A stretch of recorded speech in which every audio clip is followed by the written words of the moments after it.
We've got the 4L60E transmission with the deep pan.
Oh.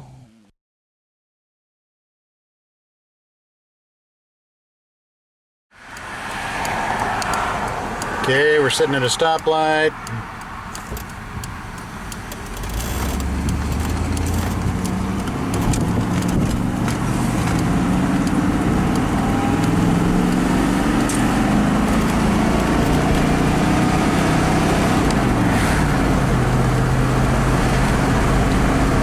Go ahead and floor it.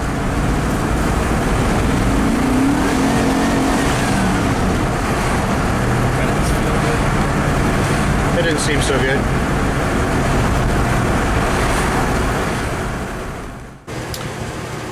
Alright, we're underneath a 99 Chevy Suburban, looking at the transmission pan.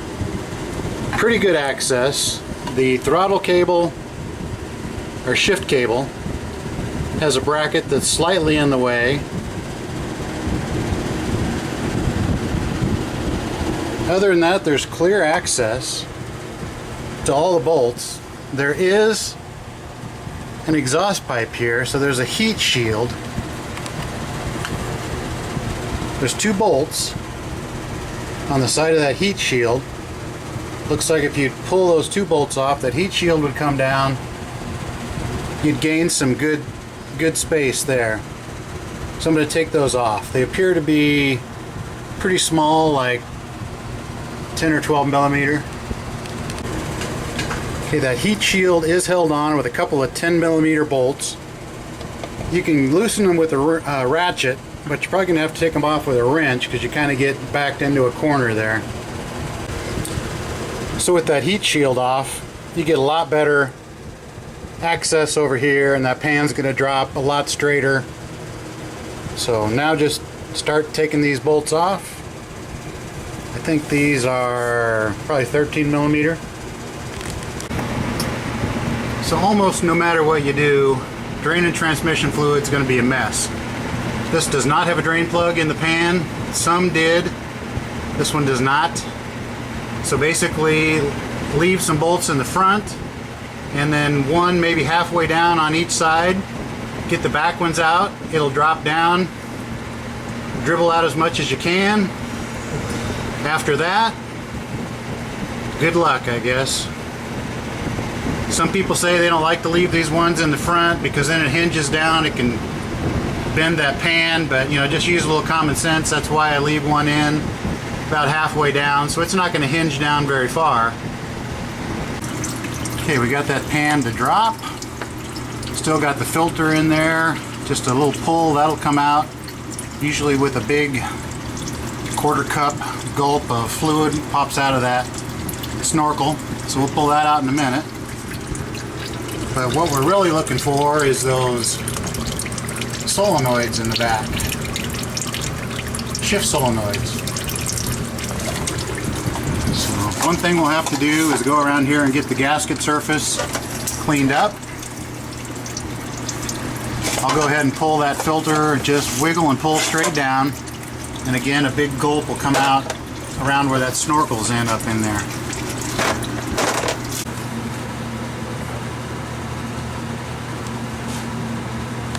Okay, there's what we're interested in, is those solenoid A and B, or shift 1, 2, and 3, 4 solenoids. You can see the electrical connector. The front there will pry down very gently and then try and push that back towards the camera. Same thing with the other one. We're going to replace them both while we're in here at you know, $12 a piece. Might as well.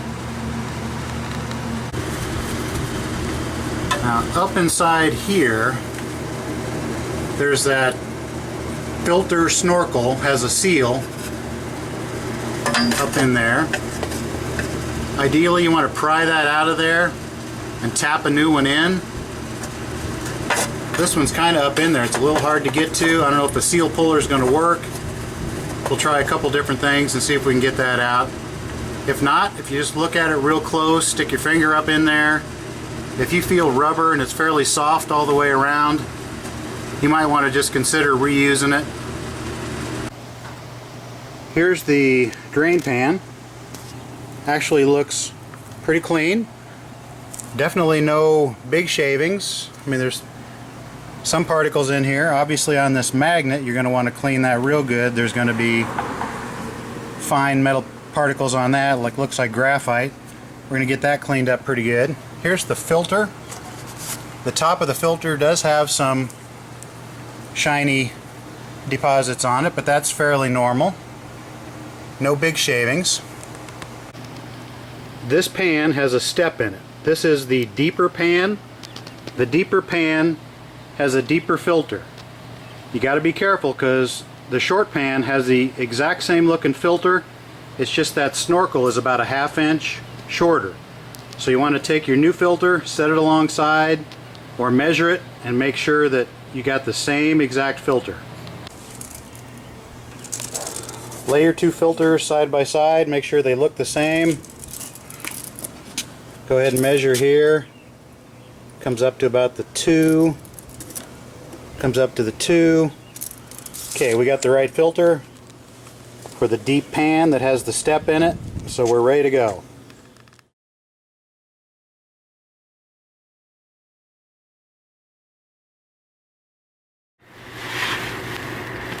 Okay, at the back of the transmissions where you've got those two solenoids, there's a little retaining clip up in there. We'll have to stick a screwdriver up in there, pop that out, pull that electrical clip down at the back, push forward carefully, and then gently wiggle that solenoid out of there. It's held in by a couple of O-rings, and just make sure that nothing else pops out of that hole except the solenoid.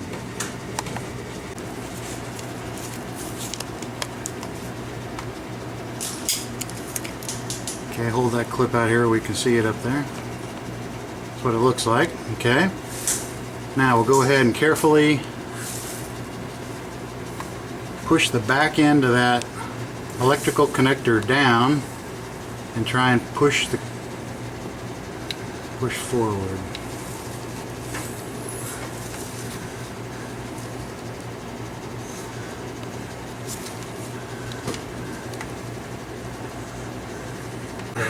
Okay, those are actually popped back, ready to be pulled straight out, so just kind of grab one of those wires and pull it out. Okay. Alright, probably replace them one at a time so you know you don't have a brain fart and get these connected wrong. This one's farthest one's connected to here, closest one. They should be in line. Okay, it's kind of idiot proof, but okay, now see if you can wiggle that solenoid and pull it straight out. Making sure that got a little pee coming out. I don't think any of the parts came with it. Okay, no shims or spacers there. That's what I'm seeing. Okay.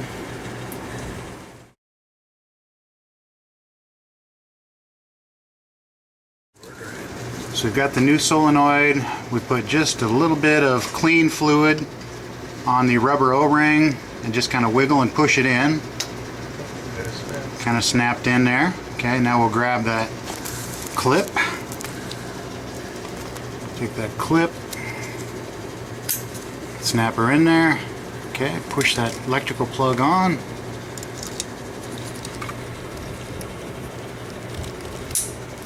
Click. One's done. That's probably will pee a little fluid out, so be Screwdriver. a little ready. Get that clip out of there.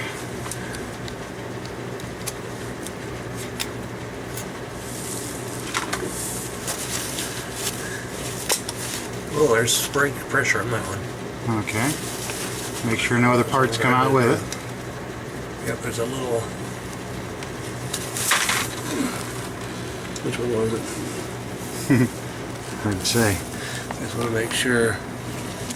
See this? See this? That's what pushed out. That's under pressure. There's a little bit of a spring. Okay, there, on that one, there's a little kind of a plunger that kind of came out. It's got a little spring pressure behind it. Yep. Okay, so make sure that that doesn't pop out and disappear on you. See, that plunger just wants to slowly come back out. Well, it did, there it goes.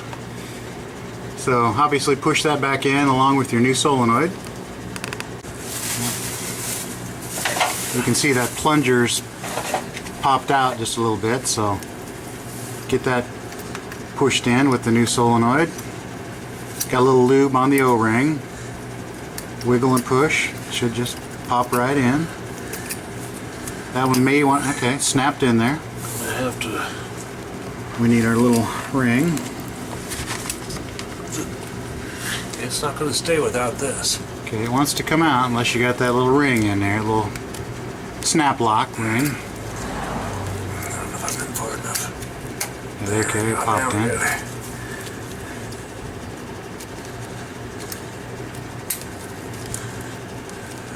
Okay. Electrical connector.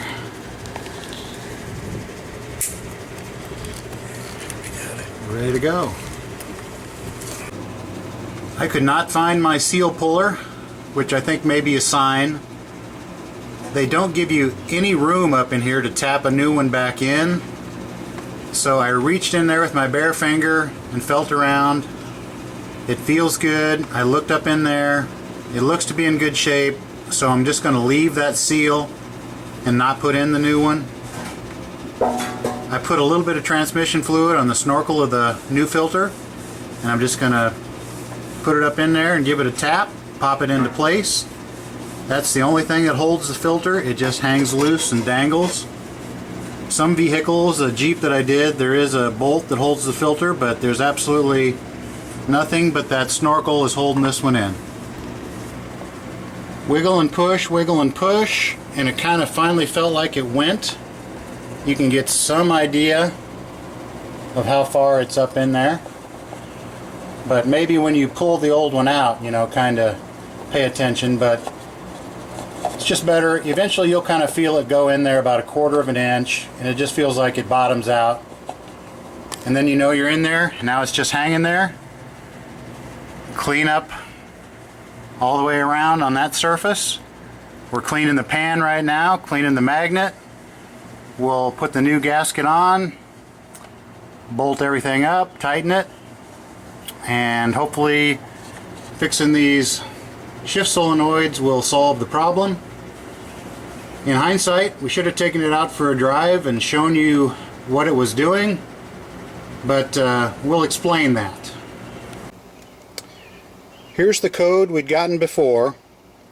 There's a couple other codes on there. Manifold absolute pressure, you know, we had that pop out on us, but related to this video, here's the P0751 shift solenoid A, performance / stuck or off. The symptom with this truck was that you'd take off from a dead stop in drive, or drive overdrive, accelerate normally. The RPMs would just keep going and going and going till maybe somewhere between 3,000 and 4,000, and then sometimes it would go ahead and shift, but other times you'd have to back off the foot pedal, get it to shift, and then step back into it, and then you'd be in second. Once you were in second, it would go ahead into third and then into overdrive. The only problem was it would hang up. It just would not shift from first to second gear. The RPMs would rev way up there, sometimes up to 5,000 RPMs, then let off the foot pedal, it'd shift, then you could go ahead and step back on it and everything would be fine. Okay, here's where we're going to stir up some real controversy. There's a big debate. Do you reuse the old fluid on these old transmissions or do you put in new? We've had a couple people tell us reuse that old transmission fluid. It's got all those good particles in there from the clutches, and this thing's got 315,000 on the transmission, so there's a concern that if we put in new fluid we might lose some of the goodness that's in here and cause problems. So if it were me, I'd be putting new fluid in here. We're only talking about 4 or 5 quarts, but we're going to put in the old fluid. Okay, we're all done. Okay, we're taking it on its maiden voyage. Let's see if it shifts out of first.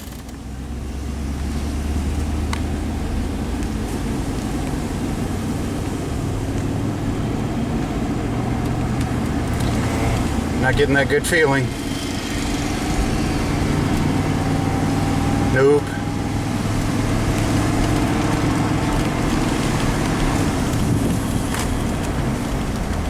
Not the end of the world. You didn't let up there, did you? No, I didn't. Okay.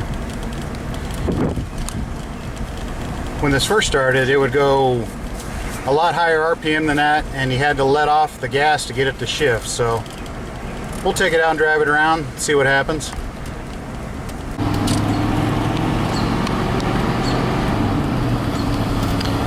Okay, it's hanging, but at least you're not having to lift up.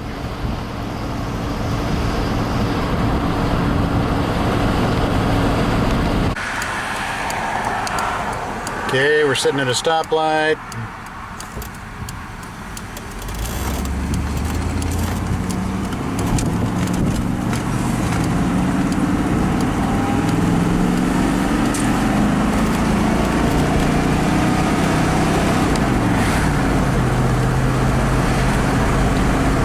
Go ahead and floor it.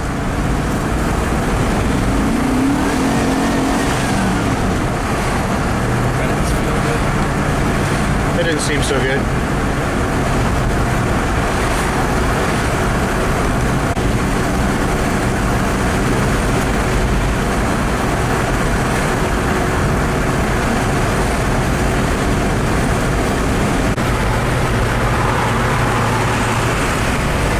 No issues at cruise speed.